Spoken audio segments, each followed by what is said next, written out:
Hello everyone, this is the next installment of Conversations here, and we've got Senior Warden Ben Holt with us, and Kathleen is here with us. Lanny the dog is just out of view, so he's here, so everybody who needs to be here is here. So we've been talking about our resurrection group and church in the 21st century and some of the challenges that face us and that sort of thing. And this has been in preparation for a conversation that we're going to have Saturday, November the 2nd, here at the church at our parish retreat. It's going to start at 10 a.m. and go to 1 p.m. There's going to be lunch and snacks and food involved, but also good conversation. But we want to set the tone for the conversation. And maybe you're somebody who doesn't like to show up in person and have a conversation, or when you show up in person, you want to listen more than you want to talk. That's fine too. This is also a time to invite you to email either Kathleen or Ben or me here at the church, and when we send this out, we'll have those emails there to add your thoughts and questions and ideas towards the conversation. But one thing that we need to talk about today is sort of our challenges and our joys. We need to sort of acknowledge those, and I want to start with our joys because we've got a lot going on here that is fantastic and wonderful. And Kathleen wanted to talk about a couple things that we're joyful about. So here at St. Albans, our children's ministry is really thriving. In the past year, we've looked to identify some of the most important or where our energy lies around different ministries, and we really love our children here at St. Albans.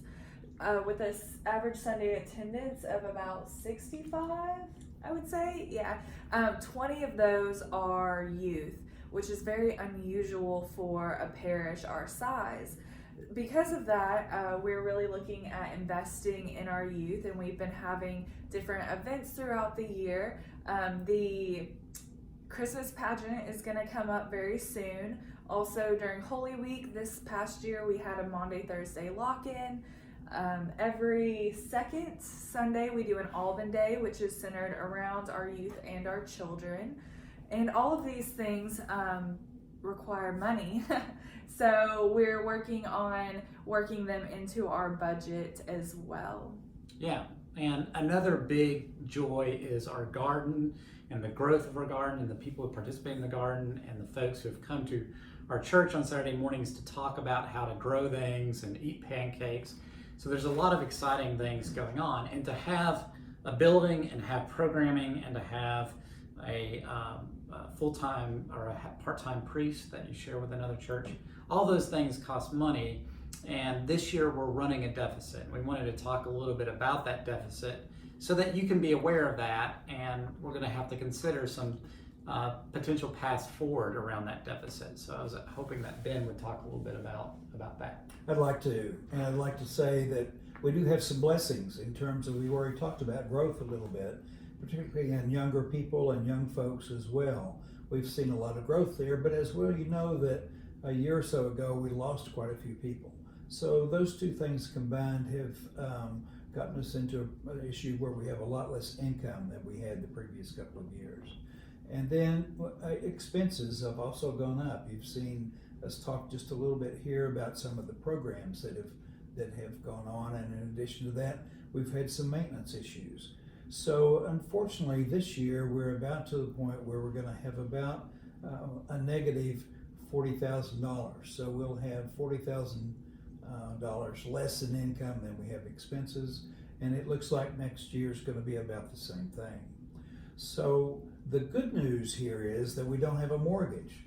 So, and the other good news is we have about $95,000 in the bank. But if you have $40,000 more in expenses than you have in income every year, you can see it's only that $95,000 is only going to last less than 3 years. So we do have an issue we need to work on. Now, there's some more good news. We have a parish full of people who love this church and are really interested in the future of this church. So I think if we get together and look at the problem facing us, we can come up with some solutions that will get us through. Thanks, Ben. So it's important to say that we are not the only ones facing this challenge. There are a lot of churches across the Diocese of East Tennessee and across the Episcopal Church that are looking at these same issues, and maybe we can be in contact and conversation with those churches, but also contact and conversation with each other about how to move forward. And so I'm interested, and Ben's interested, and the vestry is interested in engaging with you about some possibilities around how we might offset some of those costs, and how we might envision church, and how we might be more connected with our community, so that we can make a bigger sort of connection with folks, and our church can maybe sort of benefit from that in many ways. So we need you as a conversation partner to be here with us. And again, there's a couple ways to do that. One is at our parish forum on November the 2nd, and another one is just emailing us or reaching out electronically. And those conversations will be shared weekly or so as Kathleen and I continue to have these video series. So I think it's also important to say that the vestry, through the finance committee, has already started working on some possible solutions to these problems.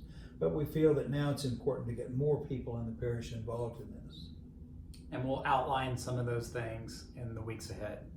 Thank you, everyone. All right.